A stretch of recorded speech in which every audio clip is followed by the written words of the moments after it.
आज हम आपके लिए लाए हैं आधा घंटा में प्रेजेंट कंटीन्यूअस टेंस सीखने का सैवोकेटिक सिस्टम ऑफ एजुकेशन। सैवोकेटिक सिस्टम ऑफ एजुकेशन के बारे में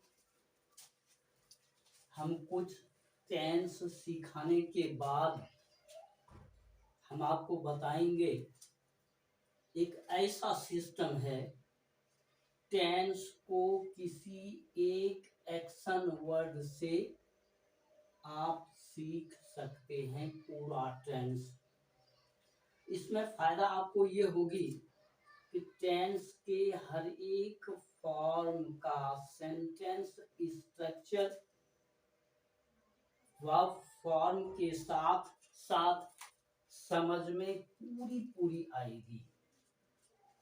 इसके पहले आपको present continuous tense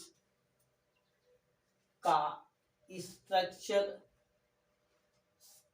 framing sentences, identities और यह सिंबल जो आप यहाँ देख रहे हैं, S stands for subject, A stands for auxiliary verb या helping verb, V for the in form of verb, इन सारी चीजों को पहले समझने की जरूरत है, तब आप सैवोकेटिक सिस्टम को समझिएगा। और एक वर्ड से हम पूरा टेंस, पूरा पैसिव वॉइस, पूरा मोडाल्स, पूरा नॉन फिनाइट, पूरी क्लाउज, पूरा नरेशन बताएंगे। इतना इजी सिस्टम है कि इस सिस्टम को जब आप पकड़ लेंगे तो फिर सेंटेंस न तो लिखने में गलती होगी बच्चों और ना तो बोलने में दिक्कत होगी।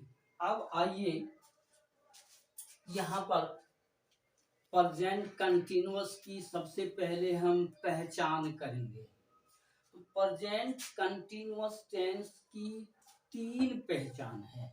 वह पहचान है MV4, ISV4 और RV4। MV4, ISV4 और RV4, ये आप देख रहे हैं यहाँ MV4, ISV4 और ये RV4। ये प्रेजेंट कंटीन्यूअस टेंस होने की अंग्रेजी पहचान है। ये अंग्रेजी का कोई सेंटेंस लिखा हुआ है तो आप कैसे जानिएगा कि ये प्रेजेंट कंटीन्यूअस टेंस है? तो वहाँ M के साथ V4 होगा या इज के साथ V4 होगा या R के साथ V4 होगा। तो अंग्रेजी में हमने प्रेजेंट कंटीन्यूअस टेंस की पहचान समझ लिया कि प्रेजेंट कंटीन्यूअस टेंस की 3 पहचान है, MV4, ISV4 और RV4। अब आइए हिंदी की पहचान। तो जहां MV4 रहेगा उसका हिंदी रूपांतर होगा रहा हूं, रही हूं। और यहाँ देख रहे हैं आप डॉट लाइंस में दिया हुआ है जो यहाँ हमने पूरा किया है। पहले आप इसको समझ लीजिए, रहा हूं और रही हूं जहां भी होगा प्यारे बच्चों वहां M के साथ V4 आएगा। दूसरी पहचान आपने ये देखा कि ये ISV4 है। ISV4 जहां रहेगा उसका हिंदी रूपांतर होगा रहा है, रही है। और जहां RV4 होगा उसका हिंदी रूपांतर होगा रहे हो और रहे हैं। ये रहा, रहा हूं, रहा है, रहे हो, ये M के अर्थ पर निर्भर किया, आप समझ चुके हैं। अब आइए कि MV4, ये M, ये V4, ये गोइंग। तो M गोइंग इसका माने हुआ जा रहा हूं, जा रही हूं। इज गोइंग का माने हुआ जा रहा है, जा रही है। और आर बिफोर आर गोइंग का मतलब हुआ जा रहे हो, जा रहे हैं। तो ये हुई बच्चों पहचान की बात। हमने प्रेजेंट कंटिन्यूअस टेंस की पहचान अंग्रेजी में और हिंदी में कर लिया। अब आइए सेंटेंस स्ट्रक्चर की हम बात करते हैं कि प्रेजेंट कंटिन्यूअस टेंस का सेंटेंस हम कैसे बनाएं। तो यहाँ पर देख रहे हैं सेंटेंस स्ट्रक्चर। तो सेंटेंस स्ट्रक्चर में पहले है सब्जेक्ट, और इस जगह हम प्लस कर देते हैं, प्लस ए यानी ऑक्सिलियरी वर्ब या हेल्पिंग वर्ब प्लस V4। अब उस सेंटेंस में जो भी अन्य शब्द हैं बच्चों, हम यहाँ बढ़ाएंगे इस तरफ में, इस बीच में ऑलवेज ऑफन के अलावा दूसरी चीज हम नहीं रख सकते। जो पीछे हम बताएंगे, अभी हम बेसिक चीज को ले रहे हैं। बेस जिसका मजबूत हो गया, आगे बढ़ने में उसको बच्चों तनिक परेशानी नहीं है। अब देखिए प्रेजेंट कंटिन्यूअस टेंस में पहचान के मुताबिक एम, इज और आर के साथ V4 है। यहाँ हमने लिखा एम, इज, आर और इसको ब्रैकेट से घेर कर ये एरो लगाया हमने V4 का। इसका मतलब ये हुआ कि एम, इज और आर के साथ V4 का इस्तेमाल होता है। अब एक बात ये स्ट्रक्चर आपको सही का ज्ञान देता है और गलत से भी बचाता है। गलती से हम कैसे बचें, तो यहाँ पर आप देखिए एक हमने बॉक्स बनाया और इस बॉक्स में लिखा V1, V2, V5। ये अगर आप इस कंडीशन में, किस कंडीशन में, यहाँ देखिए तो आई एम गोइंग ये बता रहा है स्ट्रक्चर। अगर इस V4 की जगह आपने लिख दिया क्या, I am go, I am went, I am goes, he is go, he is went, he is goes, इसमें we are go, we are went, we are goes, तो ये सारे सेंटेंस गलत हैं। तो आप ध्यान रखिएगा इस सेंटेंस के इस स्ट्रक्चर को SAV4। अब यहाँ देखिए ये एम के साथ हमेशा आई का इस्तेमाल होगा सब्जेक्ट के रूप में, इज के साथ हमेशा थर्ड पर्सन सिंगुलर नंबर का इस्तेमाल होगा, और आर के साथ first person plural number, second person singular plural और थर्ड पर्सन प्लूरल नंबर का प्रयोग होगा। आप एग्जाम्पल में जरा देखिए, I am going, I am going, मैं जा रहा हूँ। दूसरा एग्जाम्पल लीजिए, ही इज गोइंग, वह जा रहा है। और फिर वी आर गोइंग, हम लोग जा रहे हैं। अब इसको आप याद रख लें, इसको आप याद रख लें, इसको याद रख लें, इसको याद रख लें, और ये सिंबल आप समझ लें। S stands for subject, A stands for auxiliary verb या helping verb, V4 the ing form of verb। यहाँ ये जो ing form है ING, जिसको V4 हम बोलते हैं। अब आइए कि हम सेंटेंसेस कैसे बनाएंगे, यहाँ तक आपने देख लिया। अब हम इससे आगे की बात करते हैं।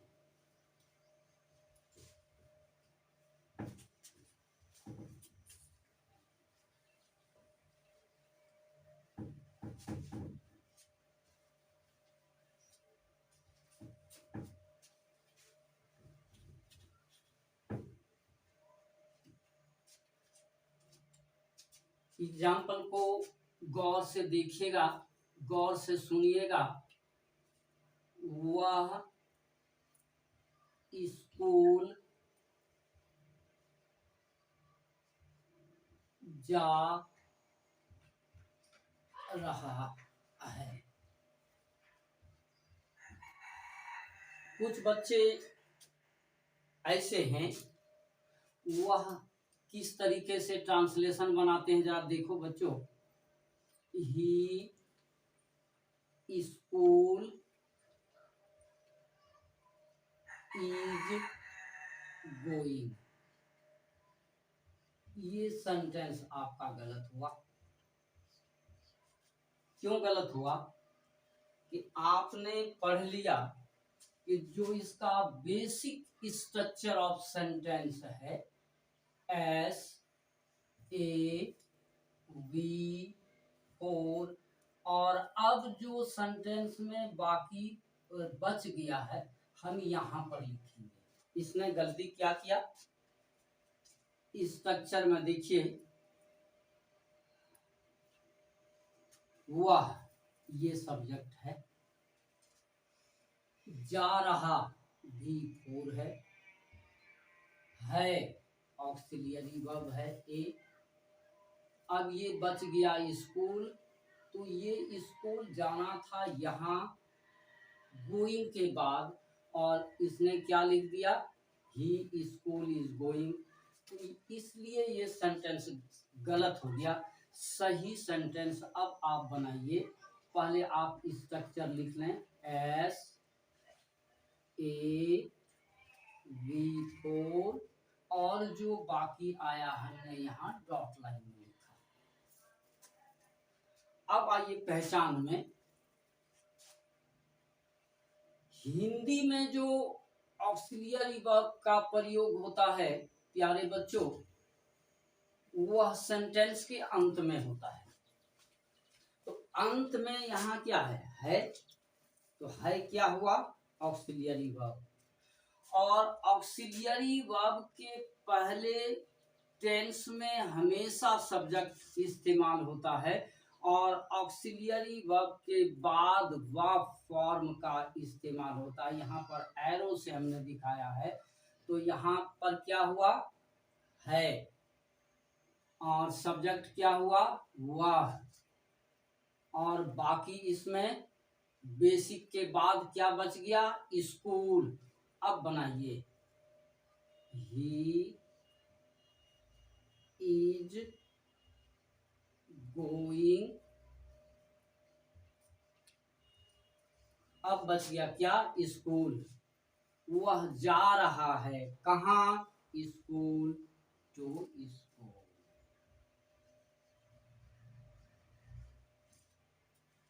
अब आइए, ये सेंटेंस आपका करेक्ट हो गया, ग्रामेटिकली करेक्ट हो गया। इसमें किसी प्रकार का, किसी तरह का कोमा के बराबर भी कोई मिस्टेक नहीं है। अब प्यारे बच्चों जरा सा यहाँ गौर करेंगे आप। अगर हम इस स्ट्रक्चर को याद कर लेते हैं तो फिर सेंटेंस बनाने में आसानी हो जाएगी। और गलत वाला जो बॉक्स हमने वहाँ दिया था कि V4 की जगह आप V1, V2 और V5 लिखेंगे, तो वह सेंटेंस गलत होगा। लेकिन उसमें V3 नहीं आया था।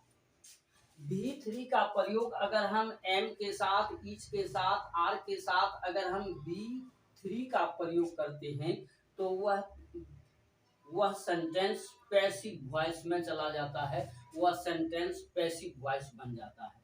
तो पैसिव वॉइस जब आएगा तो हम लोग विशेष चर्चा करेंगे। यहाँ पर थोड़ी सी इसलिए चर्चा मैंने की कि उस बॉक्स में V3 नहीं है।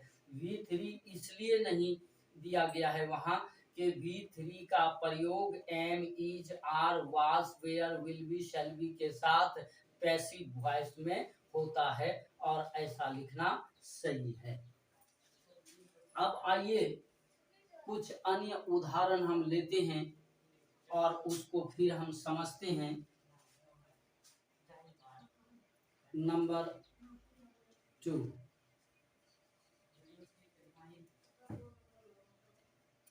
हम लोग हम लोग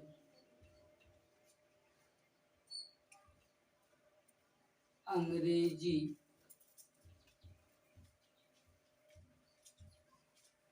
किताब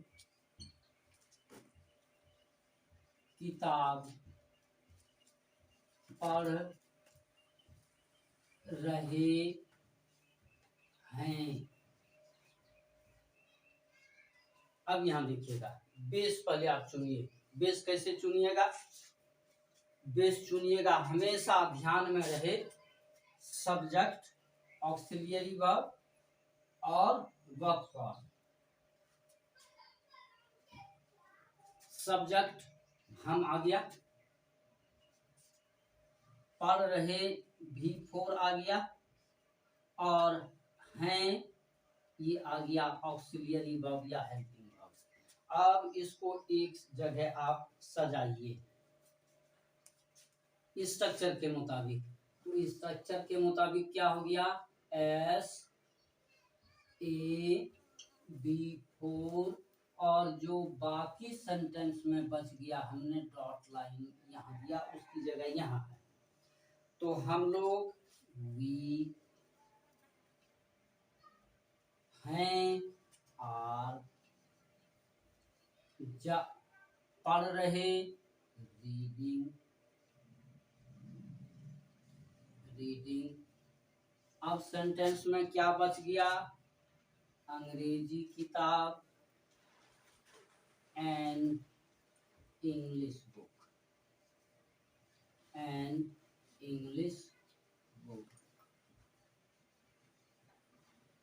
बच्चों ये सेंटेंस ग्रामेटिकली करेक्ट हो गया। इसमें कोमा के बराबर भी कहीं गलती नहीं है। कुछ अन्य उदाहरण को हम देखते हैं और उदाहरण हम लेते हैं ताकि सेंटेंसेस को सही सही हम समझ लें।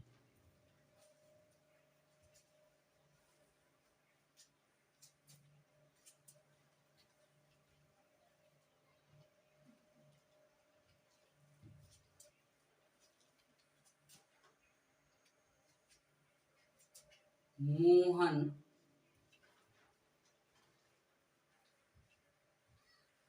अपने साथियों के साथ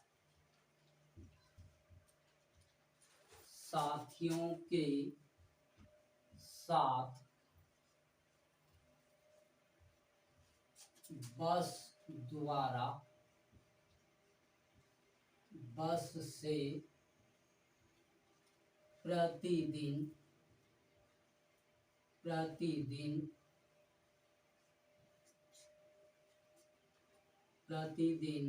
स्कूल जा रहा है। कंटिन्यूअस टेंस में लिए। देखो बच्चों, सेंटेंस बड़ा हो गया। जब सेंटेंस बच्चों के सामने बड़ा आता है, आधा खून उसका सूख जाता है बड़ा देख कर ही। जब आधा खून आपने सुखा दिया रास्ते में, तो बोलिए बनाइएगा कैसे? हिम्मत नहीं हारना है। एक बात मैं आपसे कह दूं कि अंग्रेजी का सेंटेंस नियम के बगैर रन होता ही नहीं है। No any sentence in English language and literature runs without a rule. Rule के बिना कोई भी सेंटेंस अंग्रेजी में है ही। एक भी सिंगल सेंटेंस रूल के बिना नहीं है। ये जो बड़ा सेंटेंस है बच्चों, जिसको देखकर हमारे प्यारे प्यारे बच्चों का आधा होश उड़ जाता है कि किस शब्द को हम कहाँ लाएं, कैसे लाएं। आज से खून सुखाने की जरूरत नहीं है और आज से आपको अफसोस करने की जरूरत नहीं है। तरीके हैं, उस तरीके को समझ लेना है बच्चों। यहाँ पर देखिए, पहले देखिए तो कौन सा टेंस है? जा रहा है। जा रहा, V4 है, इज V4 पर आया। देखिए यहां पर देखिए, मोहन अपने साथियों के साथ बस से प्रतिदिन स्कूल जा रहा है। पहले आप टेंस का पता लगाइए। जा रहा है, इज के साथ B4 यानी is going, present continuous tense है। और इसका सेंटेंस स्ट्रक्चर क्या हो गया? SAVV4।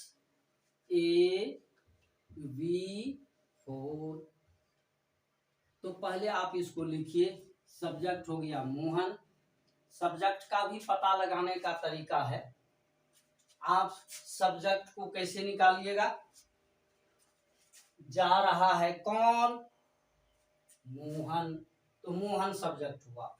कौन का उत्तर देने वाला, हु से का उत्तर देने वाला अंग्रेजी का जो भी सेंटेंस है बच्चों, वो उसका वह केवल और केवल सब्जेक्ट होगा। समझ में आ गई होगी बात कि हम सब्जेक्ट का पता लगा रहे हैं। मोहन है सब्जेक्ट की, अपने है कि साथियों है कि साथ है कि बस है कि प्रतिदिन है कि स्कूल है, इसमें से कौन सा सब्जेक्ट है। तो कैसे पता हमने किए? यहाँ पर देखो, जा रहा है, एक्शन वर्ड पर आप आ जाइए। जा रहा है, ठीक। कौन? मोहन। कौन का उत्तर किसने दिया? मोहन ने दिया। तो ये मोहन सब्जेक्ट हो गया। जब उलझा हुआ सेंटेंस रहे बच्चों, तो ऐसे आप सब्जेक्ट को निकाल लेंगे। जा रहा है कौन? तो मोहन। उत्तर आया मोहन, तो मोहन सब्जेक्ट है। ये ऑब्जेक्ट हो ही नहीं सकता इस पोजीशन में, ये कॉम्प्लीमेंट हो ही नहीं सकता। तो यहां पर आप आइए, हमने लिखा मोहन। अब जा रहा है, इज गोइंग। इज गोइंग, ये बेस आपका कंप्लीट हो गया। अब देखिए, चाहे आप यहां पर से देखिए, यहां पर देखिए, चाहे इधर से आप ट्रांसलेट कीजिए या इधर से ट्रांसलेट कीजिए, कोई दिक्कत नहीं है। हम इधर से करते हैं पहले, फिर उधर से करेंगे। मोहन इज गोइंग,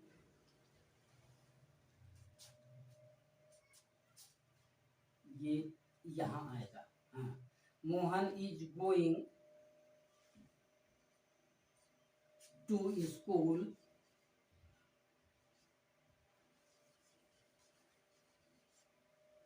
प्रतिदिन, डेली, बस से, बाई बस,